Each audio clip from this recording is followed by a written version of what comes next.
de la nueva serie de enseñanzas es la Comisión Evangelizadora de la Iglesia. Podemos sentarnos tranquilos, ya comenzamos la enseñanza. La Comisión Evangelizadora de la Iglesia, y hoy estamos haciendo la introducción a esta serie de estudios.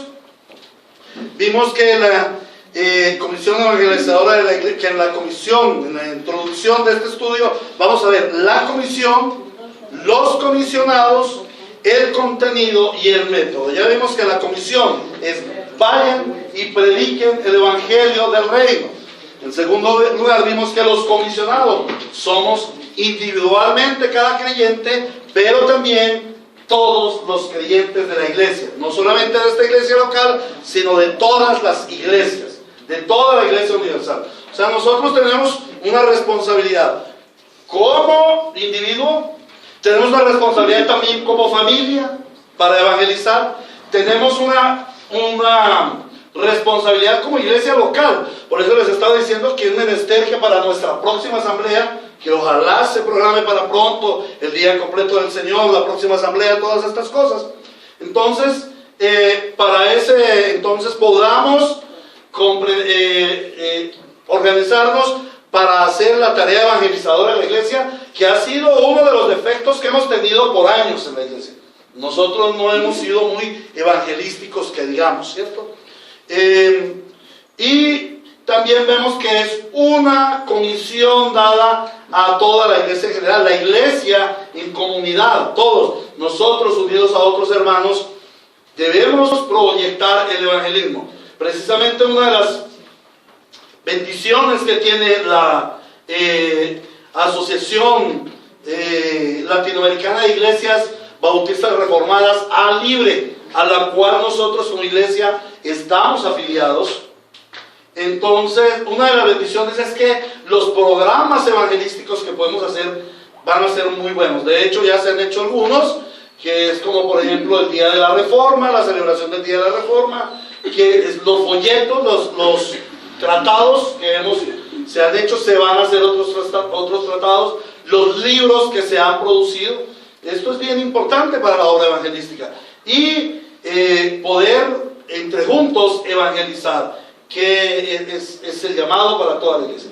Entonces vamos a continuar con la tercera parte, el contenido, y finalmente veremos el método. Vamos con el contenido. Otro aspecto que se ha corrompido en la iglesia moderna es el contenido del evangelio. El evangelio que se predica en nuestros tiempos es un evangelio pobre, un evangelio miserable, un evangelio antropocéntrico, un evangelio antibíblico.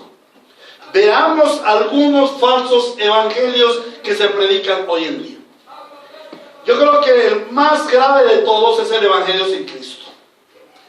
El evangelio sin Cristo es aquel en que el personaje central del evangelismo no es Cristo, sino son instituciones o personas. El énfasis es: únete a nuestro grupo religioso.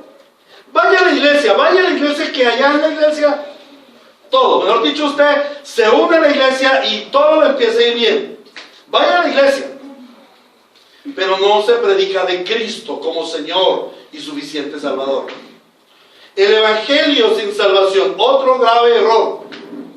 El propósito es que las personas tengan bienestar, salud, felicidad. Este es un evangelio terrenal y pasajero. Entonces no es evangelio. Porque si el evangelio no es trascendente, no es evangelio. Porque todo lo terrenal, ¿qué le pasará a todo lo terrenal? Se consumirá. El cielo y la tierra pasarán, pero el evangelio no pasará. También tenemos el evangelio por obras. ¡Wow! Este sí que pulula.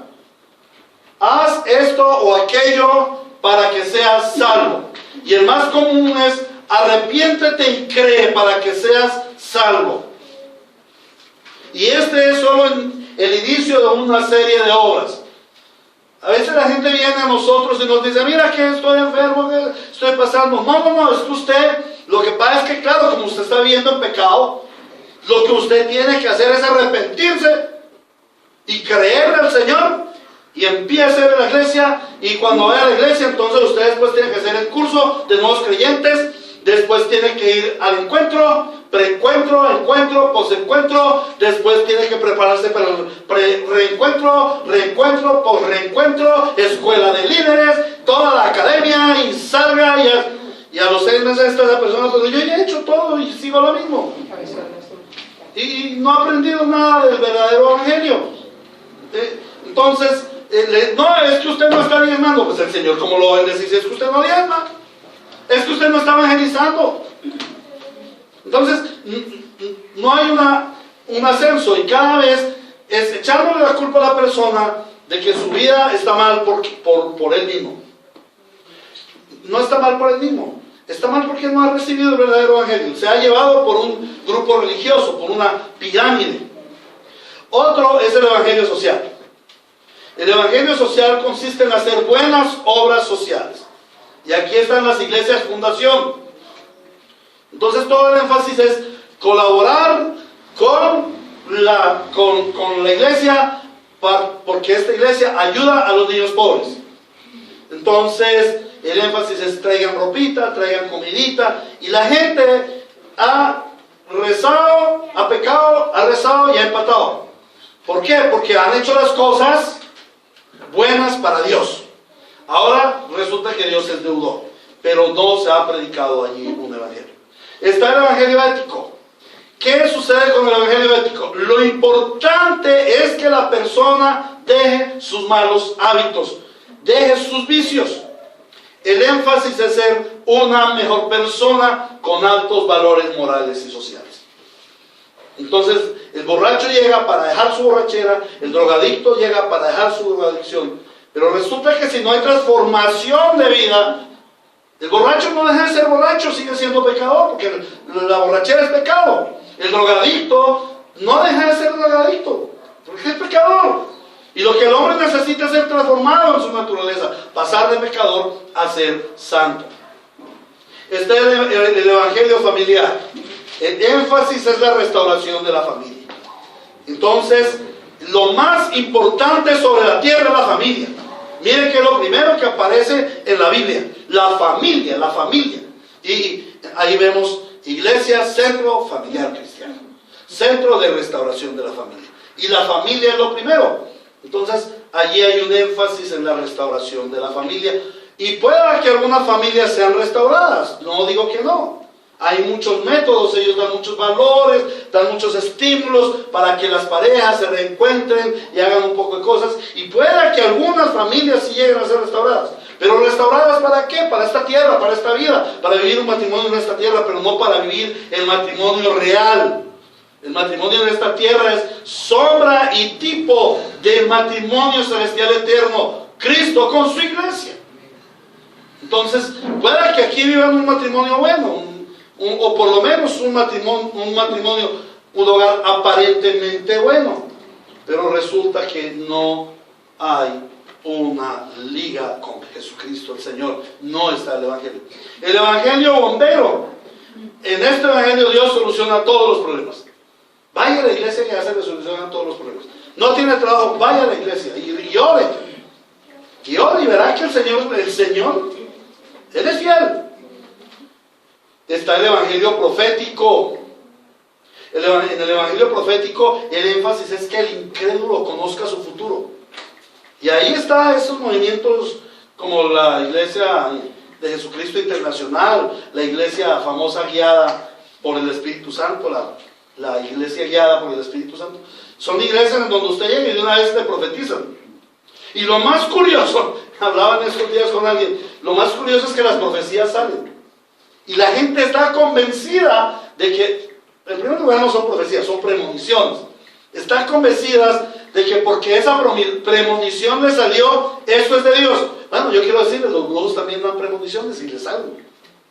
Y usted puede ver en finales de diciembre y comienzos de enero, los brujos prediciendo qué va a suceder en el año. Y en algunas cosas, como dice el comentarista deportivo, le pegan al perrito.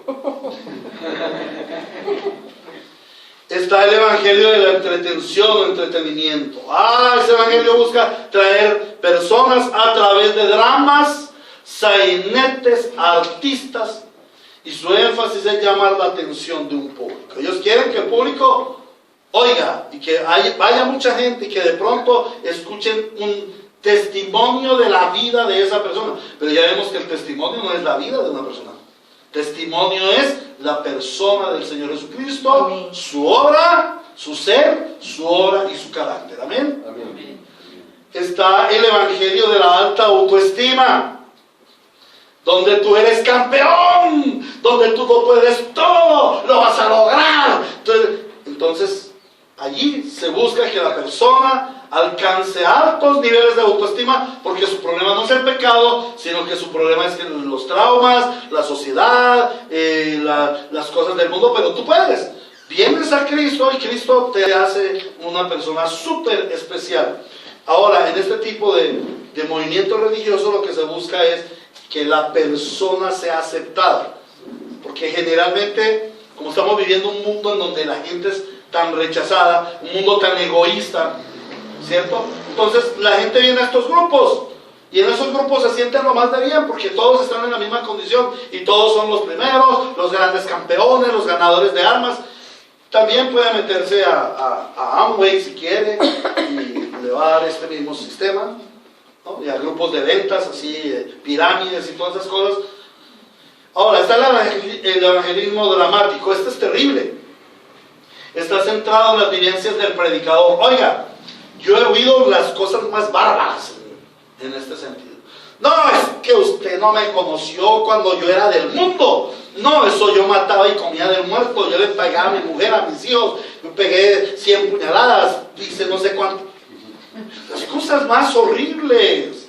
El Señor dice, no traigáis a memoria las cosas pasadas. Los pecados ya ellos los echan a la mano. No, ellos son felices recordando su maldad. Y a la gente le da miedo, ¿no? Y dice, ay, donde yo no recibo el evangelio de este tipo, donde yo no vea que se escapa, se me mata. Capaz que el hombre le da el transforme otra vez y yo que voy a saber si verdad es una persona nueva. Estos son solo algunos ejemplos de los frecuentes errores cometidos en el mal llamado evangelismo. Ahora, ¿cuál es el contenido del verdadero evangelio? El verdadero evangelio es sobre todo bíblico. Veamos algunos ejemplos. El evangelio predicado por Juan el Bautista. Mateo capítulo 3, versículo 1 y 2. Es más o menos lo que les dije ahorita de Mateo capítulo 3, la misma enseñanza del Señor Jesús. Mateo capítulo 3, versículos 1 y 2. En aquellos días se presentó Juan el Bautista predicando en el desierto de Judea. ¿Y qué predicaba? El evangelio. ¿Qué decía? Arrepiéntanse porque el reino de los cielos está cerca. Bueno, pero en Mateo capítulo 4, versículo 17 dice exactamente lo mismo. El Señor Jesucristo. ¿A ustedes no les parece que cuando un modelo está repetido debemos tenerlo en cuenta? De hecho, vamos a tener una predicación solamente de este texto. Arrepiéntanse porque el reino de los cielos se os ha acercado. Desde entonces comenzó Jesús a predicar, arrepiéntanse porque el reino de los cielos está cerca. Mateo capítulo 10, versículos 6 y 7.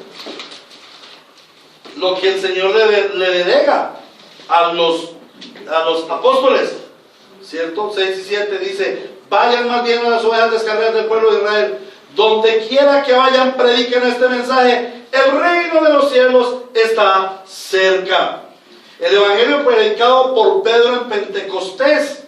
Hechos capítulo 2, versículos 36 al 40. Ese texto lo estudiamos hace algún tiempo, pero vamos a repetirlo, vamos a recordarlo por un momento.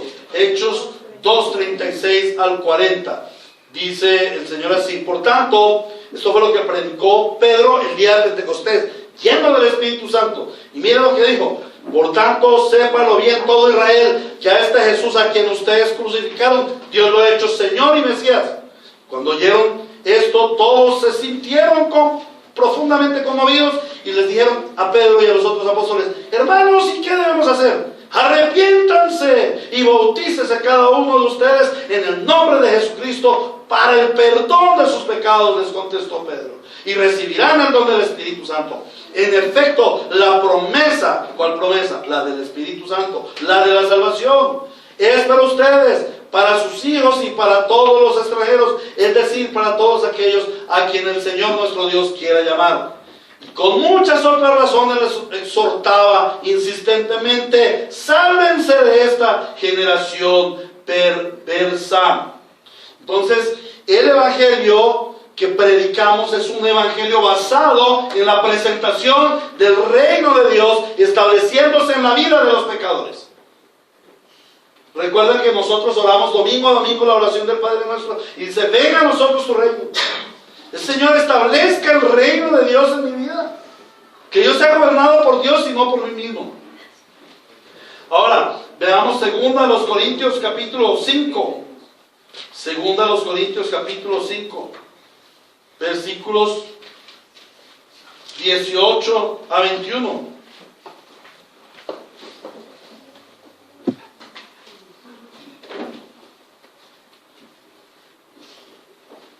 Todo esto proviene de Dios, quien por medio de Cristo nos reconcilió consigo mismo y nos dio el ministerio de la reconciliación. Esto es que en Cristo Dios estaba reconciliando el mundo consigo mismo, no tomándole en cuenta sus pecados y cargándonos a nosotros el mensaje de la reconciliación. Así que somos embajadores de Cristo, como si Dios los exhortara a ustedes por medio de nosotros. En nombre de Cristo les rogamos que se reconcilien con Dios.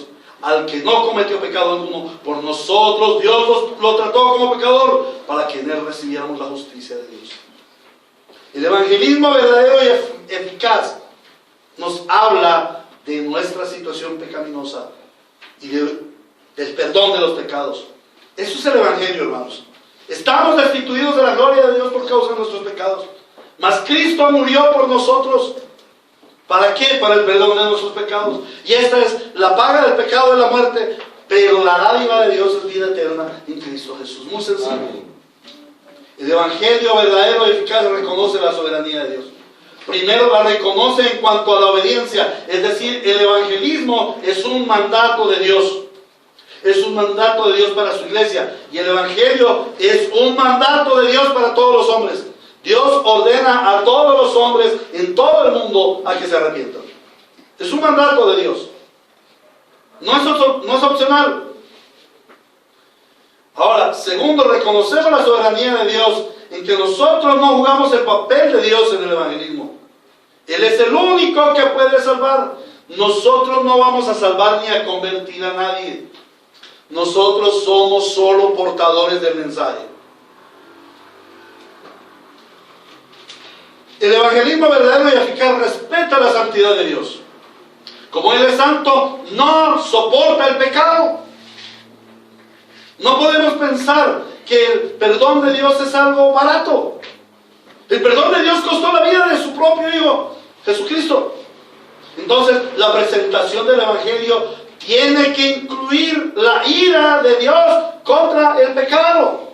Romanos capítulo 1, versículo 18. Romanos capítulo 1, versículo 18. Dice: ciertamente la ira de Dios viene revelándose desde el cielo contra toda impiedad e injusticia de los seres humanos, que con su maldad obstruyen la verdad. Tremendo eso.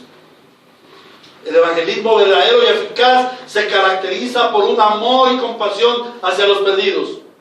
La motivación es como la de Jesús mismo, cuando se conmovió al ver el pueblo perdido. Mateo 15, Evangelio de Mateo, capítulo 15, versículo 32. ¿Estamos allí o voy muy rápido? Como mi costumbre, ¿no? Mateo capítulo 15, versículo 32.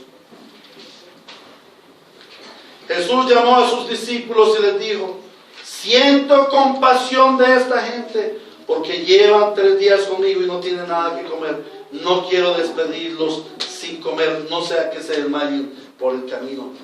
El Señor Jesús tuvo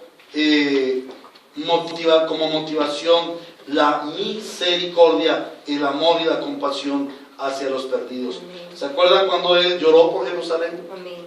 ¿Se acuerdan cuando Él también dijo: orar o rogar al Señor de la mies para que envíe obreros a la mies? Porque a la verdad la mies es mucha y los obreros son pocos. Entonces, debe haber en nosotros un amor por los perdidos. Pero también el evangelismo auténtico toma en cuenta la profundidad de la pecaminosa naturaleza del ser humano. La conversión no es algo que podamos ofrecer nosotros. No es algo que se hace para complacer a otro. Y nadie va a ser convertido a medias. No existe tal cosa como los cristianos carnales. Tiene que ser de todo corazón, con un arrepentimiento verdadero y en una dependencia de Dios. ¿Por qué? Porque es obra de Dios y no de hombre. El evangelismo verdadero trata de la verdad. No es una presentación de un punto de vista personal. No, es que a mí me parece que el evangelio es esto. A mí me parece que Cristo vino a morir para hacernos mejores personas. No. El evangelio trata de la verdad. El único mensaje auténtico y verdadero es basado en la Biblia y confirmado por el Espíritu Santo. A esto no se le pueden añadir enseñanzas de hombres como las que vimos al principio, que no es el evangelio. Miremos los puntos principales de la exposición del evangelio. Primero, vemos el plan de Dios. ¿Cuál es el plan de Dios? El reunir todas las cosas en Cristo. Eso es un plan. Dios tiene un plan desde la eternidad y hasta la eternidad. Amén. Su gloria, enfocada en que su Hijo Jesucristo sea glorificado. Por eso Él reúne todas las cosas en Cristo y Él es digno de honor y gloria y majestad.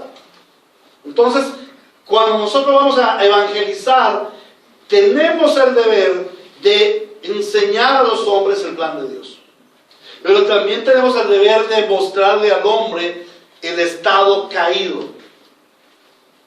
Su estado caído, el origen del pecado. ¿De dónde proviene su pecado? Que su pecado es un asunto de naturaleza. Que nosotros no somos pecadores porque pecamos. Ay, yo robé y ya me convertí en pecador. No. Nosotros pecamos porque somos pecadores. Porque desde el vientre de nuestra madre fuimos concebidos en pecado. Nosotros nacemos pecando. Venimos desde el vientre de nuestra madre pecando. Entonces esa naturaleza pecaminosa se evidencia lo más pronto posible. ¿Qué hacen los bebés en el vientre de la mamá? ¿Qué hacen? ¿Por qué las mamás se asustan cuando los bebés no hacen eso? Porque se mueven. Los bebés patean, ¿no? Se mueven. ¿No habrá otra forma de manifestarse sino dar patadas? ¿Por qué creen ustedes que dan patadas? ¿Ah? Se dice que si un niño naciera 6 meses después, mataría a su mamá desde el vientre. Se la comería. Por la maldad nuestra. Es la única raza que mata a sus hijos. Y que los hijos matan a los padres. ¿Sí? ¿Qué es lo que sucede con el aborto? Eso. Las mamás matando a sus hijos. ¿A dónde se ha visto eso? Entonces vemos la grave pecaminosidad del hombre. ¿Originada en dónde? Desde el Edén. Pero también originada en la heredad de nuestros padres. Pero también originada en un corazón sucio que hay dentro de nosotros. Ahora, también debemos evidenciar las consecuencias del pecado. La paga del pecado es muerte. ¿Y en qué consiste la muerte? La muerte consiste en separación de Dios. Estar separados de Dios. Toda aquella persona que está separada de Dios está muerta en sus delitos y pecados. No tiene vida. Y lo peor del caso, aparte de que no tiene vida en esta tierra, cuando muera se va a ir eternamente para el infierno. Eso sí es más terrible todavía. Eso lleva a la necesidad de un Salvador, a producir la necesidad de un Salvador.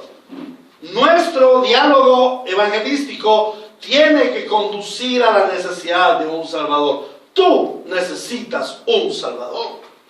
Porque tu estado es precario, tu estado es de muerte. Tú necesitas a alguien que te salve. Pero ese alguien no puede ser cualquiera.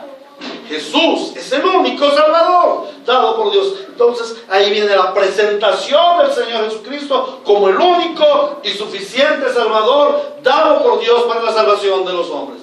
Porque no hay otro nombre dado a los hombres en el cual haya salvación. Jesucristo hecho hombre.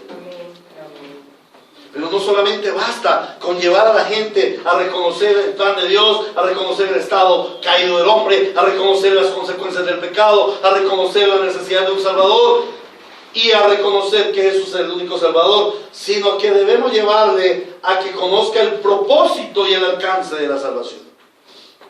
¿Cuál es el propósito y el alcance de la salvación? ¿La vida eterna? No. ¿Cuál es el propósito y el alcance de la salvación? La gloria de Dios. Y el hecho de que tú seas hijo de Dios y esposa del Cordero. Amén. Amén. De esta forma, aquellos que evangelizamos van a ser santos. Van a ser santificados frecuentemente. Finalmente, miremos el método de evangelismo. El método. El evangelio es la comunicación del mensaje más importante de la historia. Por lo tanto, el método que usemos para presentarlo debe ser claro, conciso, contundente, efectivo y práctico. ¿Y yo cómo hago eso? Hermano, remítete a la Biblia. Remítete a la Biblia. Lo primero y más importante del método de evangelismo es que usemos la Biblia. Si tú no usas la Biblia, tu mensaje no va a ser contundente. Ahora, no tienes que coger la Biblia y llevarlo, coger a bibliazo limpio a la gente, no. Puedes tener versículos claves, aprenderte la Biblia. Por eso cantamos la Biblia también. Para que nos aprendamos la Biblia, la palabra de Dios. Entonces nosotros podemos ir a predicarle a la gente porque tenemos conocimiento bíblico. Yo he compartido el evangelio, he evangelizado personas sin tener una Biblia en mis manos. Pero siempre le digo, ¿sabes una cosa? Dios dice en su palabra, Dios dice en la Biblia esto y esto y esto y esto. ¿Sabías que Dios dice en la Biblia tal cosa? Cuando llegues a tu casa, ¿tienes una Biblia? Ah, no, yo no tengo Biblia. Mira, llámame y yo te regalo un Nuevo Testamento. Para que a través de ese Nuevo Testamento conozcas al Señor. Y así he hecho contactos. Ahora, el problema no es mío. Ese problema se lo debo al Señor. Él verá qué hace con ese paisano. ¿Saben? A mí me evangelizaron alguna que otra vez. Sin embargo, fue el día en que el Señor había apartado para mi salvación que me dio la salvación. Amén. Pero no quieren ustedes que el Espíritu Santo se había encargado de abrir una brecha, un camino. Claro que lo había hecho. Claro que lo había hecho. Y había producido en mi corazón una necesidad de Cristo. Y cuando llegó fue contundente y su llamamiento fue irresistible. Amén. Algo importante a tener en cuenta al presentar el mensaje del Evangelio debe ser la audiencia. ¿Quiénes son? Es diferente que tú le prediques a una reunión de médicos. Hace pocos días hice una dramatización de cómo, si por ejemplo, a mí me dicen, oiga Héctor, le conseguí 5 minutos con el alcalde. 5 minutos para que usted le predique el evangelio. ¿Qué voy yo a hacer en esos 5 minutos? ¿Cómo le voy a llevar el evangelio a esta persona? Y yo no le puedo llegar a decir, mira, Cristo sana, salvo y viene pronto. Aleluya, gloria a Dios. Y cosas así por el estilo. Yo debo conocer su cultura, su nivel académico, quién es, qué hace, para poder presentar el evangelio. Pero yo no puedo llevarle el evangelio con las mismas palabras a un grupo de indigentes que están en el Parque Oriente. No puede ser. Ellos están en otras condiciones. Yo no puedo hablar lo mismo aquí. Mire, cuando estuve llevando el evangelio en Ciénaga de Oro, en Sagún, había una cierta dificultad en el idioma. Aquí mismo en Colombia, hablando el mismo español. Ellos a veces me tenían que corregir de cosas porque para lo que yo estaba diciendo para ellos no era tan claro, entonces me pedían explicación.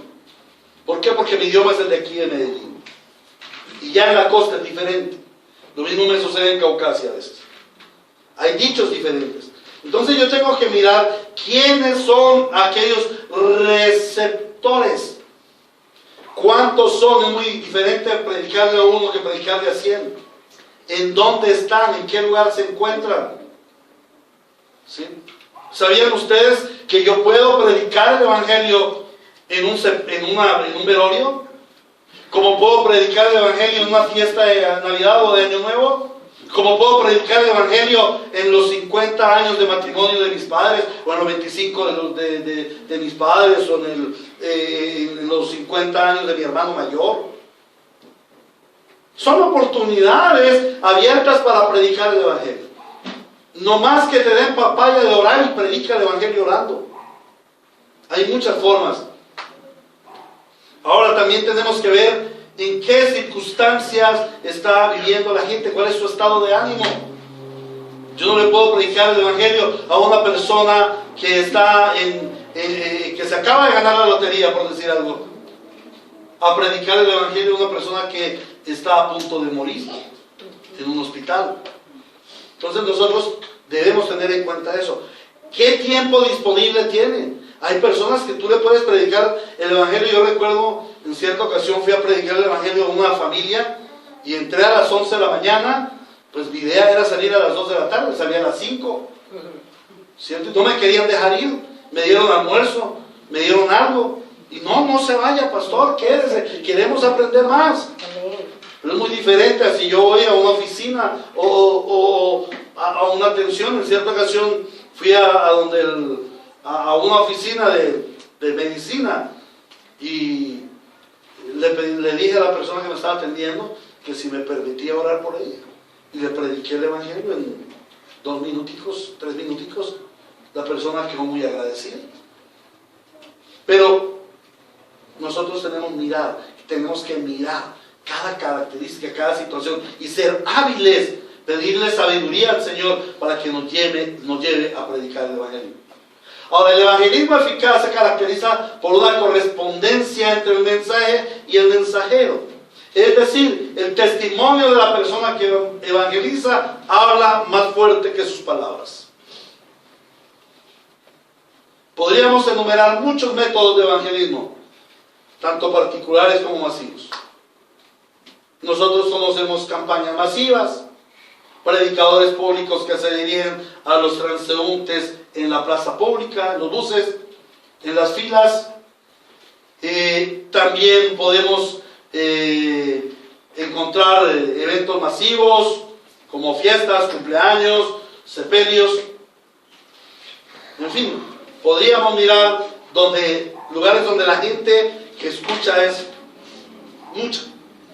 Pero en este tipo de evangelismo debemos tener experiencia en manejo de grupos masivos. Y se debe buscar una autoridad delegada. Miren, nunca vayan a pasar por encima de los demás. Pida permiso para predicar el Evangelio. ¿Me permite orar? ¿Me permite compartirles algo acerca de la transformación de mi vida? ¿Me da permiso? Con humildad, con sencillez. ¿Correcto? Entonces, cuando nosotros vayamos a predicar a esos grupos grandes y se dan oportunidades, debemos pedir permiso. Si estás en el sepelio de tu papá, de tu mamá, de tu hermano, no vayas a creer que porque eres cristiano, no, yo soy hijo, yo soy hermano, yo puedo predicar el Evangelio. Cuando partió mi hermano, yo tuve que pedirle permiso a mi mamá, ¿me deja que yo comparta el Evangelio? Hacer una oración. ¿Y saben por dónde comencé? Por el Padre Nuestro. Es que tenemos tantas cosas en común con la gente popular, de la gente, común de la gente. Usemos esas cosas que Dios nos ha dado. Amén. Seamos hábiles, seamos sabios, dice el Señor. Astutos como serpientes y mansos como palomas. Con humildad ¿me da permiso de predicar el Evangelio? ¿Me da permiso de orar por ustedes?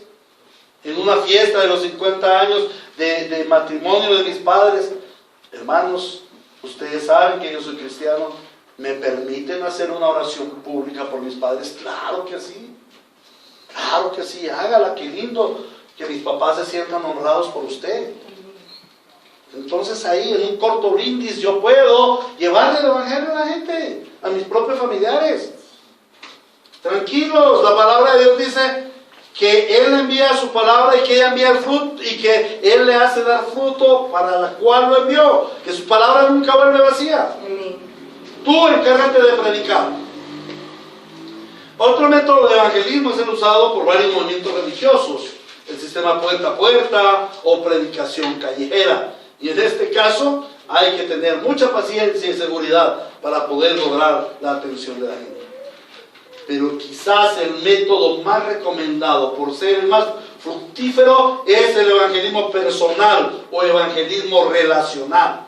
A través de tus relaciones, cada uno de nosotros tenemos un círculo de relaciones. A ese grupo hay que hablarle del evangelio.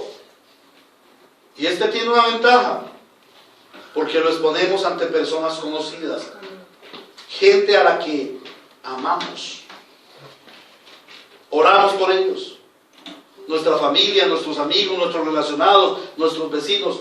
Este evangelismo es muy efectivo porque llega profundamente a las personas debido a que tienen en nosotros un buen ejemplo de transformación de vida. Por eso les digo que su vida debe ser coherente. Y generalmente me van a preguntar, ¿y qué le pasó a usted? En cierta ocasión me puse a buscar a un amigo del colegio. Imagínense. Lo busqué por el Facebook a ver si lo encontré. Y lo encontré. Y le escribí. Y él notó por mis palabras que yo era cristiano. Cuando me contactó, me dijo, tú eres cristiano, ¿verdad? Le dije, sí, soy cristiano. ¿Y eres pastor? Sí, soy pastor. Dijo, lo percibí. Y me entré a tu muro y te vi. Qué bueno verte. Yo también soy cristiano. Voy a ver si en el mes de junio que voy a Bogotá lo puedo visitar. ¿Cierto? Pero qué lindo que nosotros, por el ejemplo de transformación de vida, podamos llegar a las gentes. Un gancho muy efectivo para sellar el evangelismo es motivar a un estudio bíblico, para que la gente no se quede ahí al garete. Generalmente las personas no conocen la Biblia, pero les gustaría conocerla, sea por curiosidad, sea por temor, sea por contienda, sea por mito. Miren que eso es un trabajo muy efectivo que hacen los testigos de Jehová, los mal llamados testigos de Jehová. Entonces nosotros usamos esa situación de que la gente quiere conocer la Biblia para presentarles el evangelio. Entonces, ¿te gustaría conocer la Biblia? Yo voy a tu casa y te enseño la Biblia. Ábreme las puertas. O sea, yo llevo años aquí. A ver si me abren las puertas de las casas para ir a predicar el evangelio. Hermanos, que se predique el evangelio en las casas, que conduzcamos a las gentes a la verdad bíblica. Se piensa que la participación en el evangelismo es predicando a otros, pero no es así. Algunos hemos recibido este don y otros no. Pero todo creyente sí ha recibido un don que le hace útil para la obra evangelista. Por ejemplo, algunos tienen el don de la oración. Otros tienen el don de la administración, apoyo financiero, recursos. Otros tienen relaciones. Otros tienen compañerismo, contactos. Otros tienen discipulado, otros tienen servicio, otros tienen consolidación. Toda la iglesia unida, por eso el Señor dice que cada uno le ha dado un don. Y conforme a ese don debemos ministrar a toda la iglesia. Entonces, yo muchas veces me veo limitado, hermanos, a ir a predicar el evangelio porque no tengo contactos. Ya mis contactos aquí en Medellín se me acabaron. Mira que yo llego a Caucasia y empiezo a predicar a mucha gente. ¿Por qué? Porque tengo nuevos contactos, esos nuevos contactos me llevan a otros. Pero si tú tienes contactos, no los desperdicies. Pero es que yo no sé predicar. Pues no, pero tu pastor sí sabe, llévate al pastor. Y si no, aquí hay otros hermanos que están dispuestos y disponibles. Ahora, vamos a ver el proceso del evangelismo. Para muchas personas el evangelismo se limita a la predicación, a que los inconversos crean en Cristo. Otros van un poquito más allá y persisten hasta llevar a la persona a la iglesia. Pero el evangelismo verdadero no se centra en ganar almas. De hecho, nosotros no ganamos una sola alma. Las almas las ganó Cristo en la cruz. Amén. Tampoco es el hecho de llevar gente a la iglesia. El evangelismo, la palabra del Señor nos dice que vayamos a hacer discípulos. Nuestro oficio es discipular personas.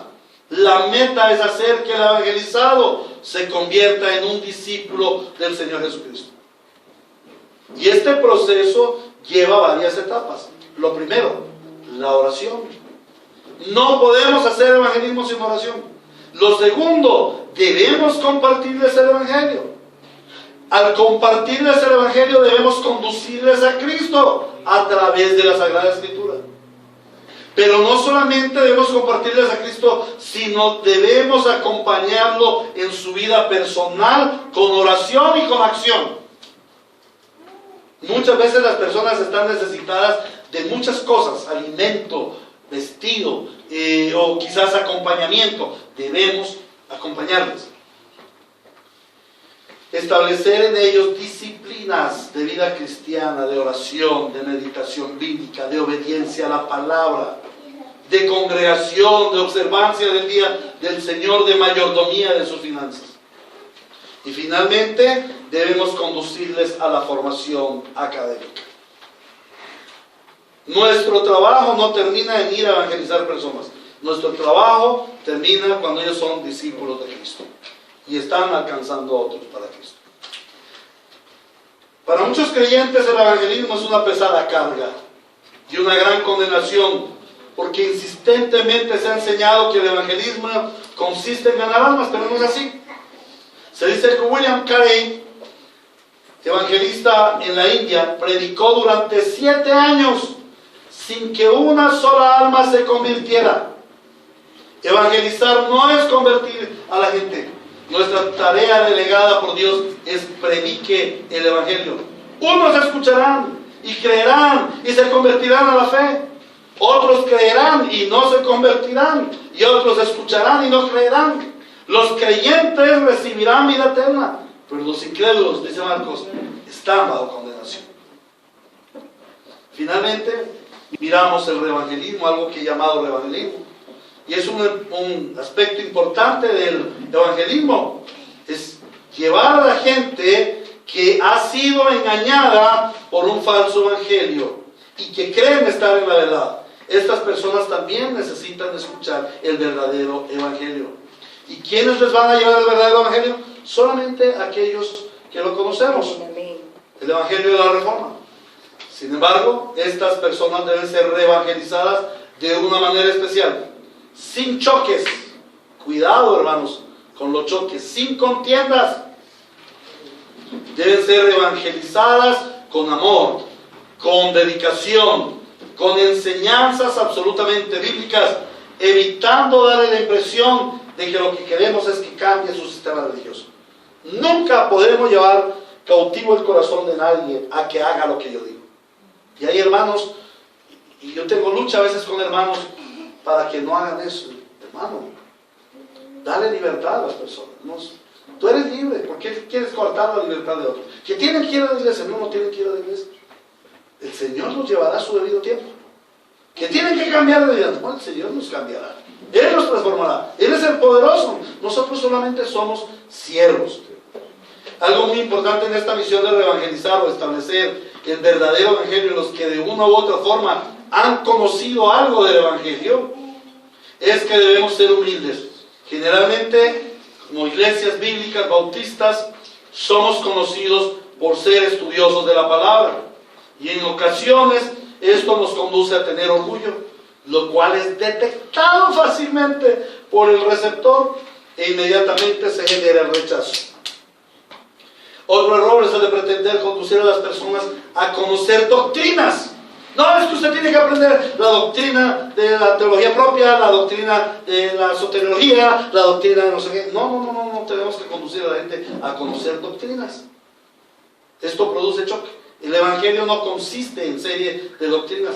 El evangelio consiste en establecer una relación personal con Dios por medio del Señor Jesucristo para transformación de vida, para transformación del corazón y para transformación del destino. De esta forma, hermanos, hemos dado inicio al tema de la comisión evangelizadora de la iglesia. Ya hemos hecho la introducción. A partir de hoy, en 8 días, comenzaremos a ver la evangelización punto por punto. ¿A qué conclusiones llegamos? Primero, el evangelismo es una comisión dada por Dios a todos los creyentes y a la iglesia en general. Es una tarea impostergable que debe ser obedecida con prontitud. En segundo lugar, hemos visto que se han creado muchos mitos y fábulas alrededor del evangelismo, pero la iglesia debe llevar al mundo un evangelismo verdadero, un evangelismo bíblico que presente al hombre como pecador, a Cristo como el único redentor, al plan salvífico como una obra de la gracia de Dios y el propósito final de la gloria de Dios y el destino eterno de los salvados. Tercero, aunque el método no es el fin, sí tiene gran importancia. Por tanto, es importante que tengamos estrategias bíblicas para el evangelismo. La palabra de Dios debe llegar a aplicaciones en nuestra vida. La primera aplicación es que todo creyente debe ser consciente de su comisión dada por Dios de evangelizar. Ten conciencia, amado hermano, de tu responsabilidad de evangelizar. La iglesia debe tener un plan de evangelización dentro de nuestras prioridades. El plan debe tener oración, proyección, organización de recursos, capacitación y cuidado de los nuevos creyentes. Iglesia, organicémonos para el evangelio, para el evangelismo. ¿Ven? En tercer lugar, los ancianos de la iglesia debemos capacitar a los miembros para la evangelización. Pero son los creyentes quienes desarrollan la obra de evangelización. Involúcrate. Yo enseño, pero ustedes deben practicar. Y finalmente, planeación sin acciones por ilusión. Manos a la obra. Iglesia del Señor, iglesia bíblica, ríos de gracia. A evangelizar se dijo. Amén. A Dios sea la gloria en su iglesia por siempre. Amén. Oremos. Gracias, Señor, por este tiempo que nos has dado.